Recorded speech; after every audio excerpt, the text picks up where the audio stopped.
Hello students, আমার চ্যানেলে তোমাদেরকে স্বাগত। শুরু করছি 2026 মাধ্যমিক পরীক্ষার্থীদের জন্য ইতিহাসের শর্ট প্রশ্নের ক্লাস।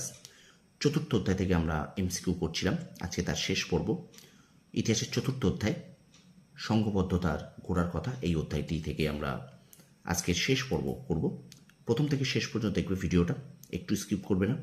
আর আমার চ্যানেলে যারা নতুন আছে তারা অবশ্যই আমার চ্যানেলটা সাবস্ক্রাইব করবে, পাশে থাকা বেল আইকনটি প্রেস করে রাখবে, আর অবশ্যই বন্ধুদের মাঝে একটু বেশি করে শেয়ার করে দেবে। চলো শুরু করে দিই ইতিহাসের চতুর্থ অধ্যায় থেকে 2026 মাধ্যমিক পরীক্ষার্থীদের জন্য এমসিকিউ। এগুলি শুধুমাত্র তোমাদের ক্লাস টেস্টের সেকেন্ড টার্মের জন্য নয়, বা ইউনিট টেস্টের জন্য, বা তোমাদের টেস্ট পরীক্ষার জন্যও নয়, এগুলো কিন্তু তোমাদের আগামী বছর যে মাধ্যমিক পরীক্ষা হবে তার জন্যও কিন্তু ভীষণ ইম্পর্টেন্ট। ঠিক আছে, অর্থাৎ তোমাদের স্কুলের সেকেন্ড ইউনিট টেস্ট এবং তোমাদের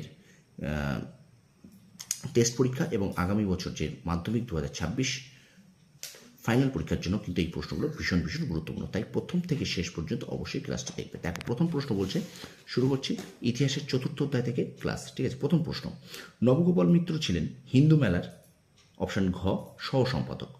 তারপর প্রশ্ন বলছে, ন্যাশনাল মিত্র বলা হয় অপশান খ নবগোপাল মিত্রকে। পরের প্রশ্ন দেখো, সর্বভারতীয় জাতীয় সম্মেলনের সভাপতি ছিলেন অপশান গ রামতনু লাহিড়ী। পরের প্রশ্ন দেখো, কলকাতার সর্বভারতীয় জাতীয় সম্মেলনের আয়োজক ছিলেন অপশান ঘ সুরেন্দ্রনাথ বন্দ্যোপাধ্যায়। জাতীয় কংগ্রেসের 1885 খ্রিস্টাব্দে প্রতিষ্ঠা করেন অপশান গ অ্যালান অক্টাভিয়ান হিউম। পরের প্রশ্ন দেখো, জাতীয়তাবাদের স্বদেশ প্রেমের গীতা নামে পরিচিত অপশান ক আনন্দমঠ। পরের প্রশ্ন দেখো, বন্দে মাতরম সঙ্গীতটি রচনা করেন অপশান গ বঙ্কিমচন্দ্র চট্টোপাধ্যায়। পরের প্রশ্ন, বন্দে মাতরম সঙ্গীতটি রচিত হয় অপশান গ 1875 খ্রিস্টাব্দে। তারপরে প্রশ্ন দেখো, বন্দে মাতরম গানটি প্রথম কবে গাওয়া হয়েছিল? উত্তর হবে অপশান ক 1896 খ্রিস্টাব্দে। পরের প্রশ্ন দেখো, বঙ্কিমচন্দ্র চট্টোপাধ্যায় রচিত বন্দে মাতরম সঙ্গীতটি আছে অপশান খ আনন্দমঠ উপন্যাসে। পরের প্রশ্ন দেখো, দেশকে মা বলে কল্পনা করা হয়েছে অপশান খ আনন্দমঠ উপন্যাসে। তারপরে প্রশ্ন দেখো, সত্যানন্দ মহেন্দ্র ও কল্যাণী যে উপন্যাসের চরিত্র? অপশান গ আনন্দমঠ। তারপর প্রশ্ন দেখো, রুশোর সোশ্যাল কন্ট্রাক্টের সঙ্গে তুলনা করা হয়েছে অপশান ক আনন্দমঠ উপন্যাসে। এবার আসি পরের প্রশ্ন। দেখো, বঙ্কিমচন্দ্র তাঁর আনন্দমঠ উপন্যাসটি উৎসর্গ করেন অপশান গ দীনবন্ধু মিত্রকে। পরের প্রশ্ন দেখো, বন্দে মাতরম সঙ্গীতটি জাতীয় সঙ্গীতের মর্যাদা পায় অপশান ঘ 1950 খ্রিস্টাব্দে। 1950 খ্রিস্টাব্দে। তারপরে দেখো, স্বামী বিবেকানন্দকে কে ভারতীয় জাতীয়তাবাদের অগ্রদূত হিসেবে অভিহিত করেছেন? অপশান ক বিপিনচন্দ্র পাল। পরের প্রশ্ন দেখো, বর্তমান ভারত গ্রন্থটি রচনা করেন অপশান গ স্বামী বিবেকানন্দ। পরের প্রশ্ন, বর্তমান ভারত গ্রন্থের আকারে প্রকাশিত হয় অপশান গ 1905 খ্রিস্টাব্দে। পরের প্রশ্ন দেখো, গোড়া উপন্যাসটি প্রথম প্রকাশিত হয়েছিল অপশান খ প্রবাসী পত্রিকায়। পরের প্রশ্ন দেখো, প্রবাসী পত্রিকায় গোড়া উপন্যাসটি কতদিন ধরে প্রকাশিত হয়? উত্তর হবে 1907 থেকে 1909 খ্রিস্টাব্দ পর্যন্ত। তারপর প্রশ্ন দেখো, গোড়া উপন্যাসটি রবীন্দ্রনাথ ঠাকুর কাকে উৎসর্গ করেছেন? উত্তর হবে অপশান গ রথীন্দ্রনাথ ঠাকুরকে। পরের প্রশ্ন দেখো, ভারত মাতা চিত্রটি আঁকেন অপশান ক অবনীন্দ্রনাথ ঠাকুর। পরের প্রশ্ন দেখো, অবনীন্দ্রনাথ ঠাকুরের সৃষ্টি অপশান ঘ ভারত মাতা। ঠিক আছে, অপশান ঘ হবে উত্তর ভারত মাতা। তারপর দেখো,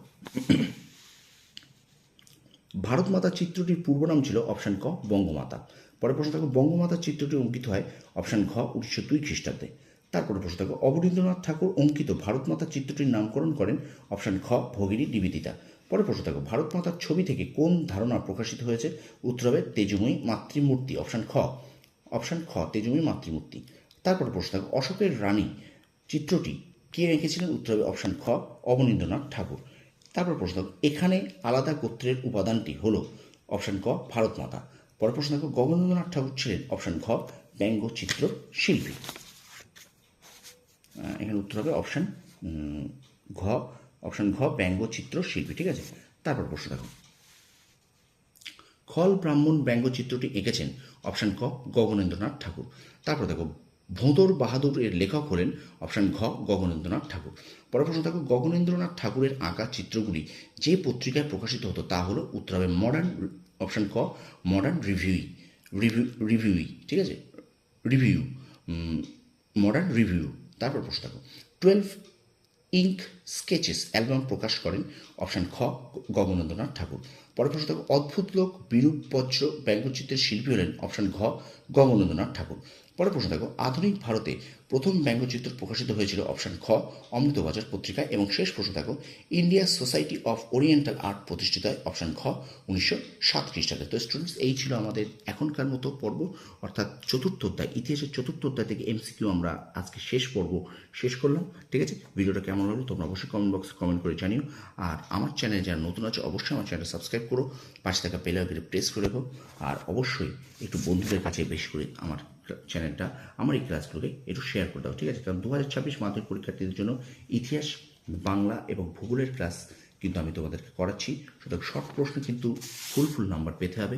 শর্ট প্রশ্ন কিন্তু যদি তোমরা ফুল নাম্বার পেতে পারো তাহলে কিন্তু তোমাদের রেজাল্ট দারুণ হবে। ঠিক আছে, আর শর্ট প্রশ্নের জন্য কিন্তু ইতিহাস, ভূগোল, বাংলা আমি করাচ্ছি। সুতরাং অবশ্যই আমার চ্যানেলটাকে ফলো করো। 2026 মাধ্যমিক পরীক্ষার্থীদের জন্য আমার চ্যানেল কিন্তু চলছে ইতিহাস, ভূগোল এবং বাংলার ক্লাস। তোমরা সফল হও, তোমাদের সাফল্য কামনা করি। ধন্যবাদ।